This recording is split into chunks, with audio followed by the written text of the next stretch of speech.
Welcome back, everybody, to the Wandering Samurai Study, in which we review and analyze every single act told in Rurouni Kenshin. And today's act is Act 57, Meiji 11th, May 14th, afternoon.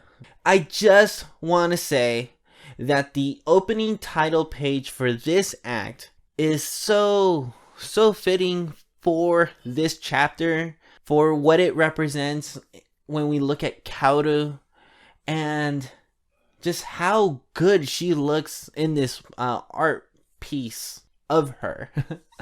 I really like it. She has her back towards us, kind of like symbolizing that she's not feeling secured in her, I guess, her approach to the rest of the world, that she has to have her back towards us to kind of like shy away. But then she's also looking down, and looking down is just her like this inner turmoil that she's feeling through all of this. I think that the painting or the picture it's so Japanese in its aesthetic, which is, I mean, obvious, it's a Japanese story, but it's also just so appropriate to this chapter. I don't know, just wanted to take some time to talk about it.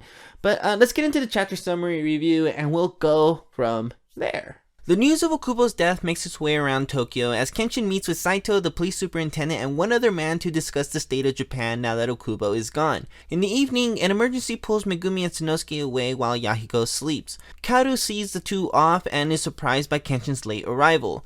Kenshin tells Kaoru of Okubo's death being linked to Shishio. He thanks her for giving him peace since he's arrived, and while uncertain if he can defeat Shishio, he insists on trying. Kenshin hugs Kaoru goodbye, walks off into the dark night, now on his way to Kyoto. Ever since the introduction of Okubo a couple chapters ago, the story has not hesitated to remind us and to tell us that Okubo is a very important person. Right from his very introduction, the way that he walks in, that the person walking into the room just a couple chapters ago was not the average, just not the average person. And so even when like characters like such as Yahiko, who doesn't know who he is, kind of like acting as a surrogate of the audience, it like just serves to really highlight and really emphasize that Okubo is an important person. And you can feel that in this chapter as well. The fact that this chapter takes place on the exact same day that Okubo died. It's not that they fast forwarded to another day or anything. It's literally just the afternoon after the morning of what had happened. There are newspapers out there spreading the word of Okubo's death. Okubo's death is a really big deal. But it isn't until we find ourselves in this chapter where Kenshin is having his meeting with Saito, the police superintendent, and this other person, where we find out how truly important Okubo was, why his death is so pinnacle to the foundation of the Meiji, and what his plans or his vision for Japan is. We find out here that Okubo had his sights on making Japan a nation state. The prior form of the oligarchy in Edo or even in Meiji is kind of done with, and we start to see a more modern form of government and a more modern form of a country in these times. He was definitely trying to transform the way Japan worked and the way Japan inside its borders operated, and I think that it was a pretty noble goal. But it also explains why the superintendent policeman was so adamant about the success of the Meiji government, why he got into that fight with Sanosuke a couple chapters ago. It's because Okubo was trying to get Japan to transform. And now that he's not here, now that the architect of this vision is no longer with us, Japan is kind of left up in the air. And it also just makes the country look weak. And so this is why Okubo's death is such a big deal. So next up, let's talk about Kenshin and the flow of time, since it's kind of mentioned here in this chapter at least 2 times. Okubo's death is the mark of the flow of time beginning. Kenshin, up until this point, has kind of felt like he's been stasis, or that he's been kind of like in a dreamlike state, because him being a wanderer and roaming from place to place, never staying in one place for too long. I think that the Kamiya Dojo is really the first time that Kenshin has found a so-called home since he began wandering. And even though there has been attempts to get him to leave, nothing such as this has really pulled him back to where he started. And Kenshin can feel it. Kenshin just dwells, or he wanders on. He wanders. Kenshin wonders about what to do, or how he needs to do this now that Okubo is dead. He is being pulled back into the life of the wanderer. The flow of time, while it has paused, is now flowing once again. And he says that with each incident, Kaoru and the others become more and more involved, and that standing still is no longer permitted. This kind of reminds me of Goku's decision in Dragon Ball when he decides to not come back to life after the Cell arc. In that instance, it's because Goku just feels that as long as he's alive, like more and more threats are coming after him.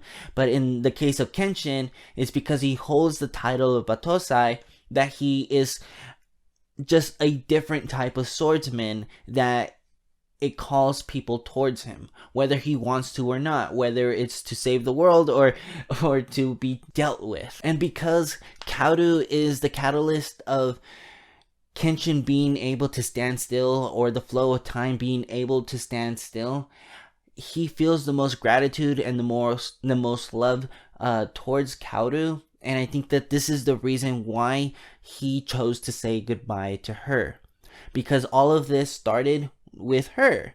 Once he met her, he got to meet everybody else, and he was shown a life of, say, a normal swordsman, as he tells Kaoru here. And because the flow of time has begun to flow once more, he has to express as much gratitude and as much love to the person that made this all possible for him. This is the reason why Kenshin only says goodbye to Kaoru at the very end. And let's go ahead and finish off by talking about Batosai and Makoto Shishio. I've always wondered what Kenshin's initial response to Okubo was had Okubo not died, and this answer was kind of made for him.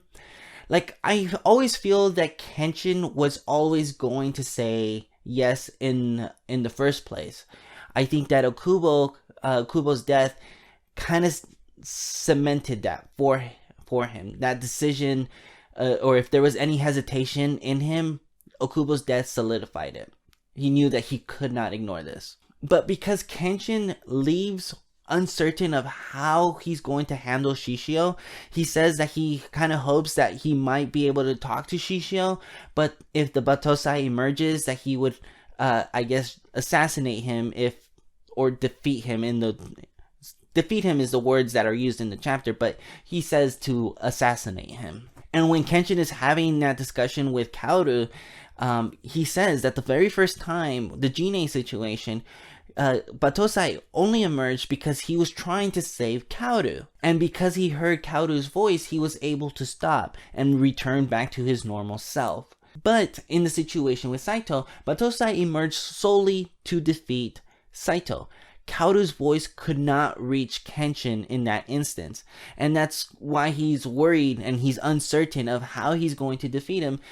But he knows that at the very least he cannot bring these people with him, because he doesn't want to involve them, and because it won't do much help until he figures out how he's going to handle the situation. And so that final scene with Kenshin and Kaoru, even though I just already kind of talked about it, truly what it means, it's the whole definition, or the whole point of this scene was to express that gratitude that he feels for Kaoru in all of this, and why he said goodbye to just her.